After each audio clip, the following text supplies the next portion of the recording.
Hi అండి, welcome to our channel. ఈరోజు ఎంతో ఈజీగా తయారు చేసుకునే బ్రెడ్ ఆమ్లెట్ చూపిస్తాను. చూడండి, చాలా అంటే చాలా ఈజీగా తయారు చేసుకోవచ్చు. మా పాపకు బ్రెడ్ ఆమ్లెట్ అంటే చాలా చాలా ఇష్టం అనమాట. ఇంట్లో ఉన్న వాటితోనే మనం ఎంతో ఈజీగా ఓన్లీ 3-4 ఇంగ్రీడియంట్స్తోనే బ్రెడ్ ఆమ్లెట్ తయారు చేసుకోవచ్చు. ఏం లేదు అండి, జస్ట్ ఒక గిన్నెలో కానీ నేను ప్లేట్లో తీసుకున్నాను. ప్లేట్లో ఉప్పు, కారం, అలాగే కొంచెం పసుపు వేసి దానిలో 3 గుడ్లు పగలగొట్టి వేసేసేయాలండి.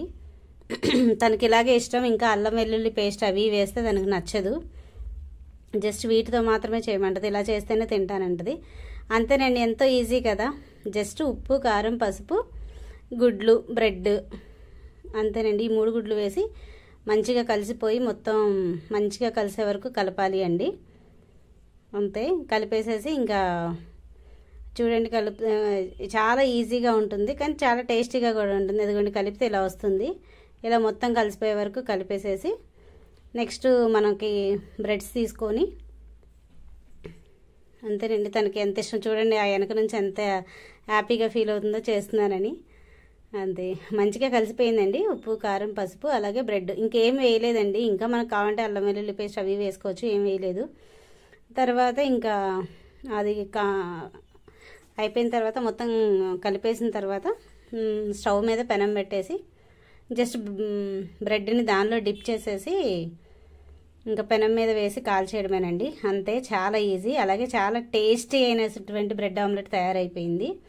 ఇది ఆరాధ్యకి చాలా చాలా ఇష్టం అనమాట. చాలా ఈజీ రెసిపీ, అలాగే చాలా టేస్టీగా కూడా ఉంటుంది. ఒకసారి మీరు కూడా ట్రై చేయండి. ట్రై చేసి మాకు కామెంట్ చేయండి ఎలా కుదిరిందో ఏంటో అనేది. అలాగే మా ఛానల్ని ఫస్ట్ టైం చూస్తున్నట్లయితే సబ్స్క్రైబ్ చేసుకోండి. అలాగే కామెంట్ చేయండి, లైక్ చేయండి. ఎంతో టేస్టీ అయిన బ్రెడ్ ఆమ్లెట్ ఉంది. చాలా ఈజీగా ఎలా తయారైందో కూడా చూడండి. చాలా బాగుంటుంది. చిన్నపిల్లలు అయితే చాలా ఈజీగా, మనకు కూడా జస్ట్ 1 minute 2 minutes చేసేయచ్చు. 1 minute 2 minutesలోనే మనకు బ్రెడ్ ఆమ్లెట్ తయారైపోతుంది. చూడండి, ఎప్పుడు చేసిస్తానా అని చెప్పేసి నా వెనకే నిల్చొని చూస్తూ ఉంది ఆరాధ్య. తనకి ఇంకా అలా ఈజీగా చేసి పెట్టడం స్నాక్స్కి కూడా బాగా పనికొస్తుంది. ఏముంది, పిల్లలు వచ్చి వాళ్ళు స్నానం చేసే లోపల మనం బ్రెడ్ ఆమ్లెట్ని తయారు చేసుకోవచ్చు.